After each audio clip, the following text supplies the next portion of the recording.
Selamat pagi siswa-siswi kelas 11-nya.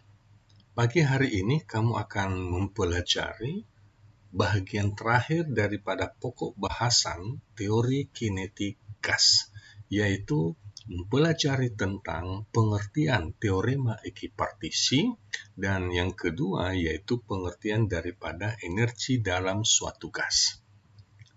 Teorema ekipartisi itu diajukan oleh Ludwig Boltzmann, yang menyatakan bahwa apabila molekul gas berada dalam satu wadah dengan suhu mutlak T, maka molekul gas itu memiliki derajat kebebasan dengan menyerap energi atau melepas energi sebesar setengah K kali T, di mana K itu adalah tetapan Boltzmann dan T itu adalah suhu mutlaknya. Jadi setiap molekul atau setiap partikel gas itu memiliki energi rata-rata, di mana energi rata-rata itu bergantung kepada derajat kebebasan atau F-nya. Dengan rumusan EK rata-rata adalah F kali setengah KT. Jadi setiap partikel memiliki energi setengah KT, kemudian faktor penggalinya, faktor penguatnya yaitu tingkat derajat kebebasannya, yaitu F. Apa arti daripada derajat kebebasan? Derajat kebebasan itu adalah cara suatu molekul atau partikel untuk menyerap energi. Cara untuk menyerap energi, tentu cara ini ada batasannya dan ada kategorinya. Kita coba lihat animasinya.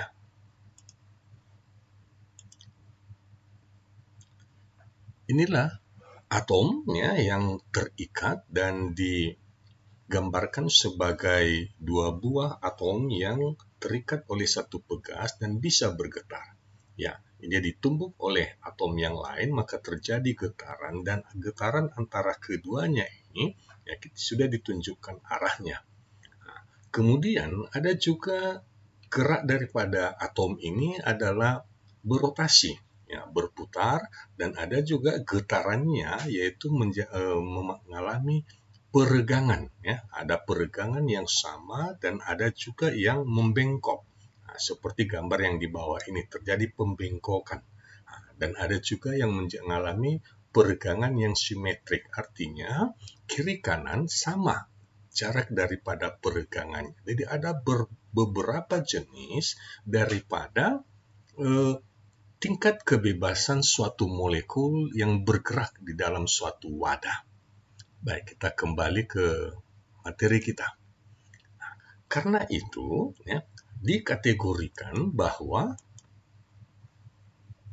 jenis gerak daripada suatu molekul itu yaitu ada translasi, yaitu bisa bergerak lurus ke sumbu X atau ke sumbu Y atau ke sumbu Z. Bisa juga rotasi. Rotasi artinya berputar di sumbu X, berputar di sumbu Y, dan berputar di sumbu Z. Dan yang ketiga adalah bisa bergetar, vibrasi, bisa mengalami vibrasi seperti animasi yang kita lihat atau gambar di kanan atas ini. Baik, atom yang seperti apakah yang bisa mengalami translasi, rotasi, dan vibrasi? Ini tingkat kebebasannya. Untuk monoatomik, satu atom, maka yang dimilikinya hanyalah tingkat kebebasan untuk bergerak translasi, bergerak lurus. Tentu tingkat kebebasan itu yaitu ke sumbu X, ke sumbu Y, dan ke sumbu Z. Jadi ada 3 tingkat kebebasan. Sehingga total daripada derajat kebebasannya yaitu 3. Dan energinya tentu 3 kali setengah KT, 3 kali energi rata-ratanya. Kemudian untuk diatomik, artinya atom yang lebih dari satu atau kita sebut molekul, maka pembagiannya bergantung kepada suhu. Pada suhu 250 Kelvin, hanya memiliki gerak yang sama dengan monoatomik, yaitu gerak translasi. Jadi 3 derajat kebebasan dengan batasan suhu tadi. Ya. Nah, jika suhunya lebih besar lagi, 500 Kelvin, ternyata diatomik, ya, dua atom seperti gambar kanan atas ini atau yang kiri bawah, ternyata bukan hanya bergerak seperti bergerak lurus, tetapi bisa juga berotasi. Nah, ini kita sudah lihat tadi animasinya, bagaimana dua atom berotasi arah sumbu X, berotasi arah sumbu Y bisa, arah sumbu Z juga bisa berotasi. Jadi bertambah tingkat derajat kebebasannya, yaitu 3 tambah 2 menjadi 5. Sehingga energi kinetik rata-ratanya menjadi 5 kali lipat. Ya. Nah, selanjutnya, untuk 1000 derajat Kelvin, ternyata bukan hanya translasi, yaitu 3 derajat kebebasan, tetapi juga berotasi, dan yang paling tinggi yaitu dia bisa bervibrasi, bergetar, ya, seperti diatomik yang kanan atas ini bergetar, kita sudah lihat tadi. Jadi ada kemungkinan derajat kebebasan daripada diatomik pada suhu 1000 Kelvin itu adalah 7 kali energi rata-ratanya, jadi 7 kali setengah kT. Nah, bagaimana jika lebih daripada diatomik, katakan poliatomik? Tentu energi rotasinya dan tingkat kebebasannya jauh lebih kompleks lagi. Jadi inilah pengertian daripada ekipartisi. Jadi tingkat kebebasan suatu molekul itu bergantung kepada suhunya, ya, sehingga ia itu memiliki kemampuan bergerak secara translasikah, atau bisa juga rotasi, atau bisa juga vibrasi ketika suhunya semakin tinggi. Ada sedikit catatan, yaitu jika tidak ada keterangan suhu, maka dianggap suhu kamar yaitu sekitar 300 Kelvin. Jadi kalau 300 Kelvin berarti kategorinya yaitu memiliki 5 derajat kebebasan. Ya, sebagai contoh daripada gas monoatomik yaitu helium, neon, argon, dan krypton. Dan gas diatomik, ya, O2, N2, H2, dan masih banyak lagi contoh-contoh daripada gas diatomik.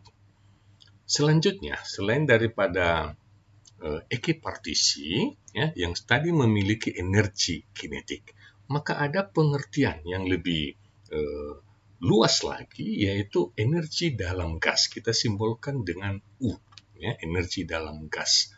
Nah, energi dalam gas ini adalah jumlah energi kinetik seluruh molekul gas yang terdapat dalam wadah tertutup. Jadi kalau ada satu molekul gas dengan tingkat kebebasan F, maka total jumlah molekul gas atau total partikelnya itu dikali dengan N. Jadi N kali energi kinetik rata-rata. Energi kinetik rata-rata ini sama dengan F kali setengah kT. Tadi kita sudah baru pelajari. Ya. Nah, kemudian ini kita mau perluas dengan mengingat persamaan gas ideal di mana N kali kT itu sama dengan N kali RT. Maka bisa kita ganti NKT ini menjadi nRT. Jadi F derajat kebebasan kali setengah kali nRT. Ya. Nah, jadi ini yang dimaksud dengan energi dalam gas. Tentu karena bergantung kepada derajat kebebasannya, tentu energi dalam gas juga itu bergantung kepada derajat kebebasan daripada molekul gasnya. Misalnya, untuk gas monoatomik, maka energi dalamnya yaitu N kali EK, ya, yaitu 3 kali N kali setengah KT. Nah, jadi 3 kali setengah berarti 3/2 NKT sama dengan nRT. Jadi untuk monoatomik tingkat kebebasannya F-nya sama dengan 3. Jadi 3/2 nRT atau 3/2 N besar kali KT untuk gas monoatomik, ya, karena hanya memiliki 3 derajat kebebasan. Nah, untuk gas diatomik ada 3 derajat kemungkinannya tadi, suhu rendah, suhu kamar, dan suhu tinggi. Nah, kita misalkan untuk suhu kamar, maka derajat kebebasannya F-nya adalah 5. Berarti 5 kali N kali setengah KT atau 5/2 kali nRT. Nah, inilah contoh pengertian daripada energi dalam. Jadi, energi total daripada seluruh molekul gas yang berada dalam wadah tertutup. Kita coba lihat beberapa contoh soal. Pertama, dalam suatu bejana terdapat 1 gram gas hidrogen pada suhu 27 derajat Celcius. Jika tetapan umum gas 8,134 Joule per mol Kelvin, maka tentukan besar energi dalam gas tersebut. Energi dalamnya yang ditanyakan. Ya, massa daripada gas, massa atomnya yaitu 1 gram M kecil ya, dan massa rumusnya yaitu 2 gram per mol, massa totalnya. Ya. Selanjutnya, suhu 27 derajat Celcius atau 300 derajat Celcius, Kelvin, maksudnya 300 Kelvin, dan R tetapan gas umum itu 8,134 Joule per mol Kelvin. Yang diinginkan, ya, jika dia ini berada pada suhu kamar, ya, tadi sudah diketahui yaitu hidrogen berarti H2 berarti diatomik. Nah, kalau diatomik dan suhu kamar berarti derajat kebebasannya adalah 5. Nah, ini yang harus dipastikan, ya. Bapak ulangi, kalau dia diatomik contohnya hidrogen ini H2, maka dengan suhu 300 Kelvin dia memiliki derajat kebebasan 5. Yang ditanyakan adalah energi dalam. Baik, kita menerapkan rumus yang sudah kita pelajari. Energi dalam sama dengan N kali EK, energi kinetik rata-rata, yaitu F kali setengah NKT, atau ya, data yang diberitahu bukanlah jumlah partikel, tetapi massa dan massa totalnya. Ya, maka kita konversilah ke besaran R. Jadi, NKT kita ganti menjadi nRT. Ya, menjadi F kali setengah nRT. Baik, nRT ini juga adalah perbandingan daripada massa per massa rumusnya. Nah, ini massanya tadi 1 gram, massa rumusnya atau massa totalnya itu 2. Ya, jadi 1/2. Derajat kebebasannya karena dia diatomik, hidrogen diatomik, ya, dan pada suhu 300 Kelvin, maka derajat kebebasannya 5. Kemudian tetapan R dan suhu 300 Kelvin. Baik, jadi besar energi dalamnya adalah 3118 Joule atau 3,1 kilojoule. Jadi ini pengertian untuk soal energi dalam. Kedua, sebuah wadah memiliki volume 1 meter kubik mengandung 5 mol gas helium. Ya, helium. Jadi kita lihat ini gasnya. Pada suhu 47 derajat Celcius. Jika helium berkelakuan seperti gas ideal, tentukan energi dalam sistem, dan B, energi kinetik per molekulnya. Volume 1 meter kubik. Jumlah mol N kecil ya, 5 mol, dan gas helium berarti monoatomik. Suhu 47 derajat Celcius atau 320 Kelvin. Ya, energi dalam atau energi kinetiknya. Kemudian kita pergunakan kembali persamaan daripada energi dalam, yaitu jumlah total daripada molekul yang memiliki energi kinetik rata-rata. Ya, maka jumlah total itu kita lihat bahwa dia memiliki, ya, derajat kebebasan karena monoatomik, berarti derajat kebebasannya adalah 3. Nah, kemudian setengah nRT, ya. Setengah N-nya tadi 5 mol karena yang diketahui adalah jumlah mol. R-nya ada dan T-nya 320. Nah, maka hasil yang ada dalam kurung ini adalah 6.651. Maka energi dalamnya itu adalah sebesar 19,953 Joule atau kita bulatkan 20 kilojoule. Ini untuk pertanyaan pertama, energi dalamnya 20 kilojoule. Baik, untuk pertanyaan kedua, ya, energi kinetiknya yaitu energi dalam per jumlah partikelnya, ya. Kalau ini tadi adalah energi dalamnya 20 kilojoule, maka U-nya yaitu 20 kali 10 pangkat 3. Nah, sedangkan hubungan antara jumlah partikel itu sama dengan N kali Na. Ya, jumlah mol kali Na. Na ini adalah bilangan Avogadro, tetapan Avogadro. 6,02 kali 10 pangkat 23. Jadi jumlah molnya tadi 5. Sehingga hasilnya 30,1 kali 10 pangkat 23. Maka energi kinetiknya itu adalah 20 per 30,1 kali 10 pangkat minus 20. Kita coba lihat. Ya, inilah energi yang dimiliki, oleh energi kinetik yang dimiliki oleh setiap partikel gas. Ya, setiap partikel gas. Jadi kalau ada 5 mol dia, maka energi totalnya itu adalah 20 kilojoule. Ya, jadi perbandingan energi kinetik rata-rata sebuah partikel gas, ya, 0,6 kali 10 pangkat minus 20, dan jika partikel gasnya sebanyak 5 mol, maka energinya adalah 20 kilojoule. Baik, contoh yang ketiga. 4 mol gas diatomik, ya, sudah ditentukan diatomik, memiliki energi dalam 15 kilojoule, berarti U-nya. Tentukan suhu gas tersebut. Tetapan gas umum 8,314 joule per mol Kelvin. Baik, kita lihat datanya. Jumlah molnya N kecilnya 4, energi dalamnya 15.000. Kemudian tetapan gas umum dan jenis gas, ini kita pastikan jenis gas yaitu diatomik. Maka minimal dia memiliki tingkat derajat kebebasan yaitu 5.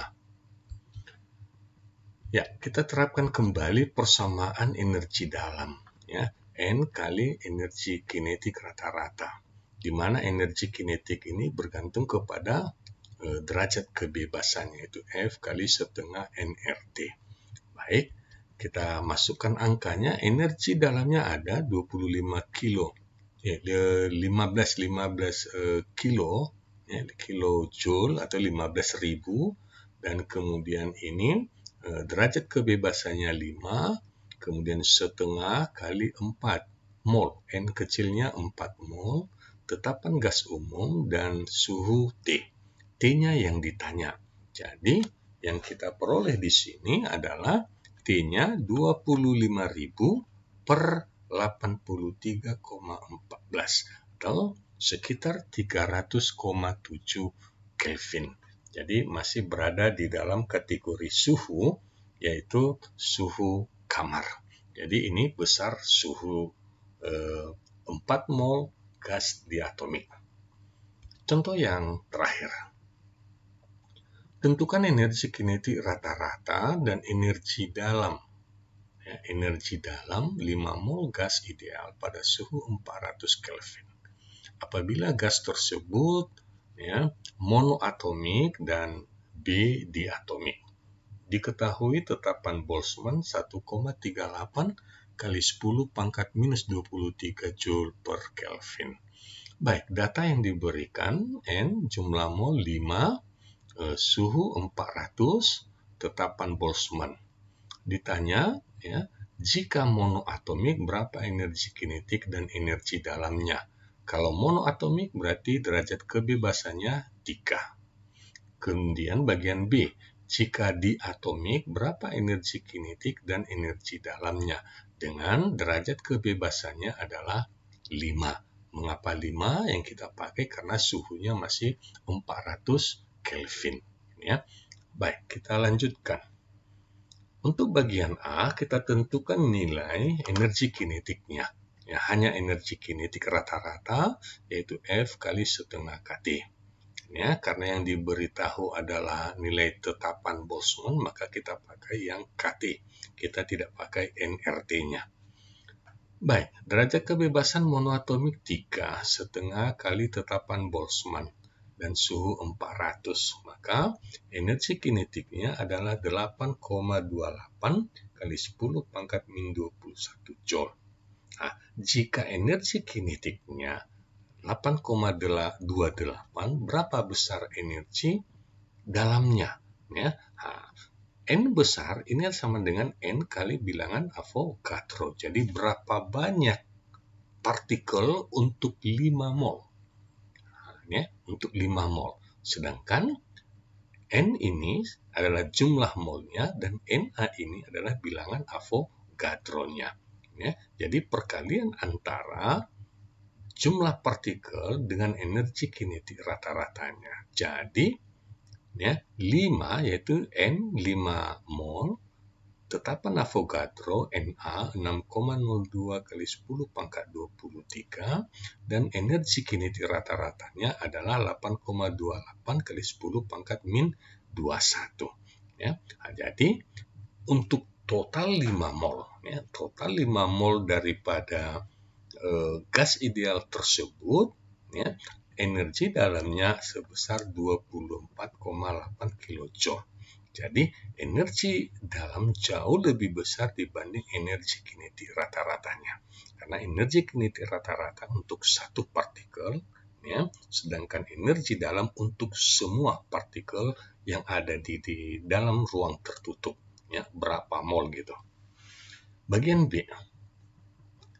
Karena di atomik maka kita pergunakan derajat kebebasannya adalah 5. Ya, dengan tetapan yang sama, suhu yang sama. Berarti 5 kali lipat daripada yang mula-mula. Ya, maka terhitung 13,8 kali 10 pangkat min 21. Ini energi kinetik sebuah partikel gas. Ya. Nah, bagaimana kalau ada 5 mol? Nah, maka kita kalikan lagi, yaitu N kali Na. 5 kali 6,02 kali 10 pangkat 23. Ya, sedangkan energi kinetik rata-rata 13,8 kali 10 pangkat 21. Maka energi dalamnya sebesar 41,5 kilojoule. Artinya energi dalam daripada gas diatomik itu jauh lebih tinggi dibanding daripada gas monoatomik pada suhu yang sama. Jadi inilah topik terakhir pembelajaran kamu tentang energi kinetik gas. Ya, sampai nanti kita melanjutkan pada pembahasan topik berikutnya. Demikian pembelajaran untuk pagi hari ini. Terima kasih atas perhatian kamu. Sampai jumpa pada topik pembelajaran selanjutnya. Salam sehat buat kamu semua.